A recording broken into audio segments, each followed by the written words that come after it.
What HbA1c level is diagnostic for type 2 diabetes? A. Greater than 6.5%. B. Greater than 5.7%. C. Greater than 6.3%. D. Greater than 7.0%.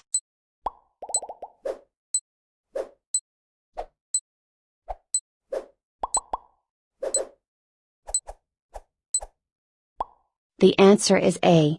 Greater than 6.5%. A hemoglobin A1c level of 6.5% or greater is considered diagnostic of type 2 diabetes.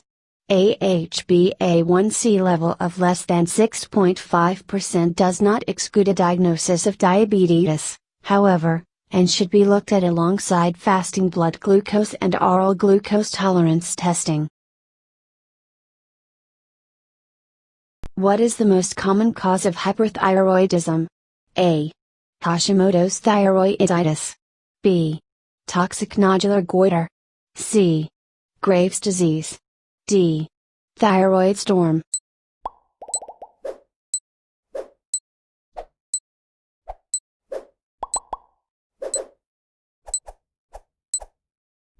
The answer is C. Graves' disease. Graves' disease is the most common cause of hyperthyroidism.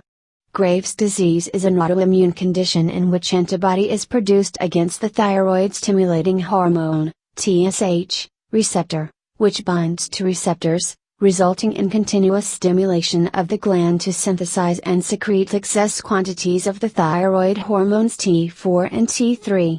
Thyroid storm and toxic nodular goiter are less common causes of elevated thyroid hormone levels.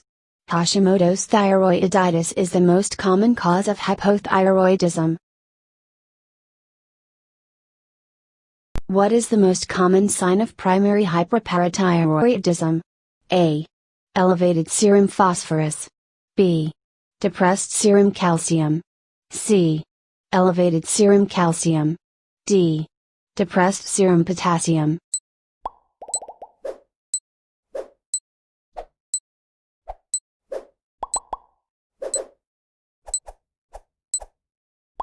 The answer is C. Elevated serum calcium. The most common manifestation of primary hyperparathyroidism is elevated serum calcium. Parathyroid hormone, PTH, activates osteoclasts, which mobilize calcium and phosphate from bone.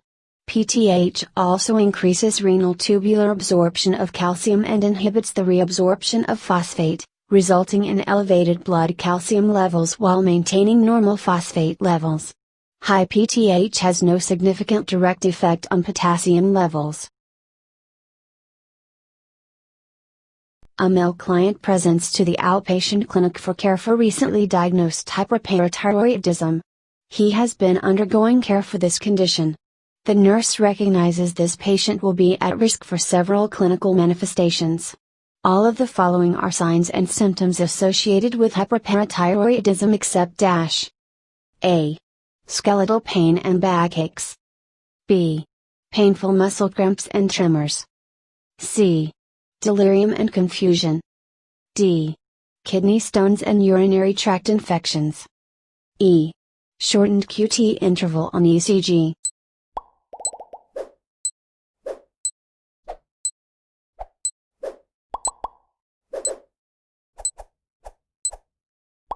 The answer is B.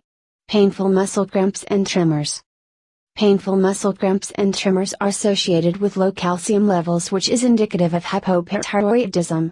All the other choices are associated with high calcium levels and therefore are symptoms associated with hyperparathyroidism. A 35-year-old male client presents to the emergency department after wife found him unresponsive at home. The wife informs the nurse her husband is a diabetic, and had not taken his insulin for the past 2 days. The client appears flushed, breathing is rapid and deep, and has a fruity smell on the breath. The nurse suspects this presentation is diabetic ketoacidosis, which diagnostic finding would confirm this pathology. A. Elevated blood urea nitrogen, BUN. B. Serum bicarbonate of 23 milliequivalents per liter. C. Blood glucose 450 mg per deciliter. D. Decreased serum osmolality. E. Blood pH of 7.26.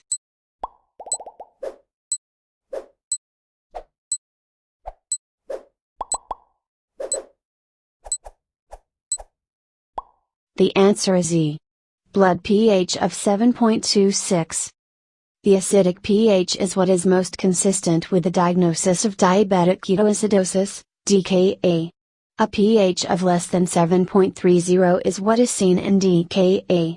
The blood glucose will be elevated, but the nurse may also see a similar elevation in hyperosmolar hyperglycemic syndrome as well. The serum bicarbonate will be low and the serum osmolality would be elevated, yet both findings are not specific for DKA. Elevated blood urea nitrogen is not specific for DKA as well.